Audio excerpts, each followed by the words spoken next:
I'm Tom. I'm the co-founder of Dreams. We are a new startup here in New York. We're just a few blocks down the street in Chelsea.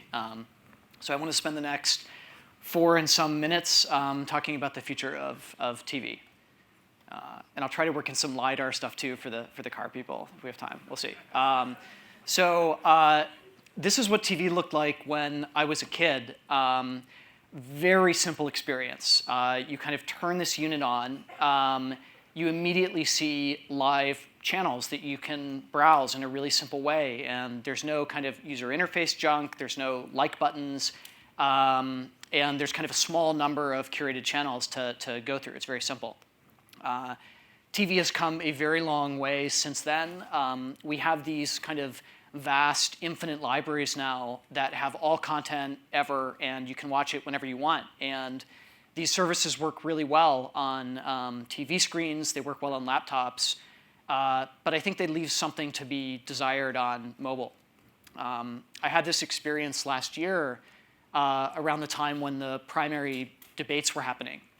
Seems like a very long time ago. When I was lying on my couch, holding my phone and wanted to watch one of the debates, and I don't have a TV or any kind of traditional TV service, and it was shockingly difficult. So you can kind of search for it on Google and see a bunch of links to kind of mobile websites with little embedded players. And then if you go into the various network apps from the TV networks, I kind of gave up on step 1 of the 19-step authentication process. So it was hard to watch this stuff. And this is what TV looks like on the phone today. I think the problem is all of the major video services are these multi-platform services that were designed first and foremost for either a big television screen or a laptop, and haven't really been thought through in a mobile-first way. So I started this company with my friend Greg Hockmuth, who spoke at this event last year. We started this in the fall to think about this question. What would TV look like if we invented it from scratch today? And the first constraint that we chose for ourselves and gave ourselves is we wanted to design something mobile only. We wanted to do something that was only for the phone. And there's so much clarity and simplicity when you throw away all of the design concepts from these kind of legacy platforms. So we can design an interface that's purely based on touch and gestures for navigating content instead of building a bunch of menus and thumbnails and search boxes. We came up with this idea of just swiping through channels in a really simple way. We can do things like only showing details when your finger is actually touching the screen. So all these kind of subtle but really critical user interface details that we just didn't see in the big cross-platform services. One of the design ideas that came out of this mobile-only focus is this concept of vertical video. Orlando mentioned being willing to kind of rotate his phone when something's shot in a different aspect ratio. But when we look at the research on this, we find that people actually don't do this. It's very uncomfortable. And I think this is a fundamental consequence of just the wrist bones, right? This is awkward. And so people don't do this. It's a very small % of consumption.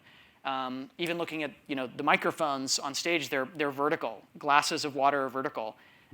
It's just more comfortable in your hand. And so if you accept that, and this is the device you care about, it's natural to make the content fill this aspect ratio and fit it to this screen. And I don't think this is such a crazy idea, this idea of shifting aspect ratios.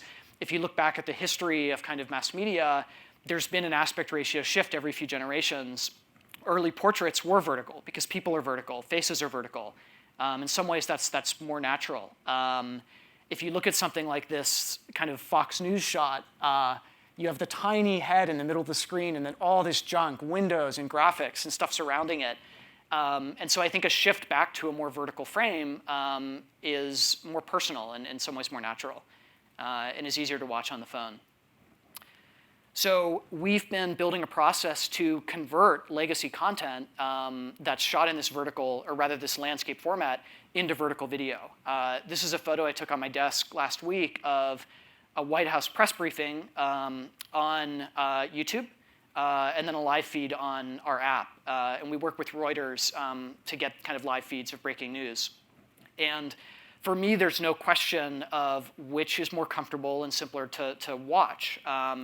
Also, if you look closely at the YouTube screenshot, I think you can see some kind of hateful comments, which is great. So I think for us, there was this freedom in stripping all of this stuff out and focusing on the person and on the content in a way that was formatted for mobile. So that's what Dreams is.